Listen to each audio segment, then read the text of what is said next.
আমি 4 বিঘা জমি চাষ করছি। 4 বিঘা জমি 4 লক্ষ টাকা বিক্রি করেছি। আমার 1 লক্ষ টাকা খরচ হয়েছে। ইনশাল্লাহ এবছর তরমুজের চাষ ভালো হয়েছে, ফলনও ভালো হয়েছে, চাষিরাও ভালোই আছে। তরমুজ বিক্রিও বেশি থেকে দাম বিক্রি করছি আমরা। বাগেরহাটের কচুয়ায় তরমুজের বাম্পার ফলন হয়েছে। অনুকূল আবহাওয়া ও আকারে বড় হওয়ায় তরমুজ বিক্রি করে চাষিরাও ভালো দাম পাচ্ছেন।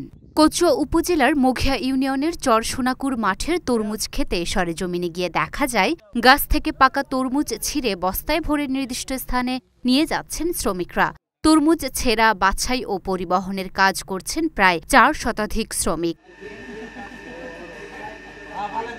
আমার ফলন খুব ভালো হয়েছে এবং দামও ভালো পাইছি। ইনশাল্লাহ আশা করি ব্যাপারী নিয়ে লাভবান হোক, এটাই আমি কামনা করি।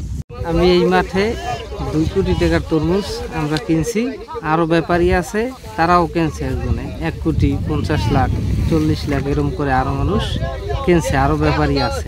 উপজেলা কৃষি অফিসের তথ্য মতে প্রতি একর জমিতে 1500 থেকে 1800 পিস তরমুজ রয়েছে। আবহাওয়া অনুকূলে থাকায় এবং কৃষি বিভাগের পরামর্শে চাষ করায় তরমুজের আকারও হয়েছে অনেক বড়। এবার প্রতিটি তরমুজের আকার হয়েছে 5 থেকে 20 কেজি পর্যন্ত।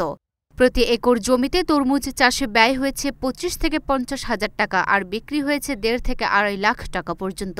মঘি ইউনিয়নে এবছর 150 একর জমিতে আর তরমুজ চাষ করা হয়েছে এবং কৃষকদের সাথে আমরা শুরু থেকে সার্বক্ষণিক সহযোগিতা ও পরামর্শ দিয়ে আসছি এবং আমাদের কৃষি অফিসের মাধ্যমে তাদেরকে প্রদর্শনী দেওয়া হয়েছে, বীজ ও সারের সহযোগিতা প্রদান করা হয়েছে এবং এবছর রোগ ও পোকামাকড়ের আক্রমণ কম থাকার কারণে কৃষকরা অনেক লাভবান এবং তরমুজের বাম্পার ফলন হয়েছে এবং দামও ভালো পেয়েছে। কৃষকদের এই উৎপাদিত তরমুজ ঢাকা সহ বিভিন্ন জেলায় যাচ্ছে বলে জানান ব্যবসায়ীরা। ভোলা তরমুজের থেকে আমাদের এখানের তরমুজ ভিন্ন। আমাদের এখানের তরমুজ খুব মিষ্টি, এখানের তরমুজ খুব কদর। আমাদের এখানের তরমুজ বিভিন্ন জায়গায়, বিভিন্ন ঢাকা, চিটাগাং, সিলেট বিভিন্ন জায়গায় যায়।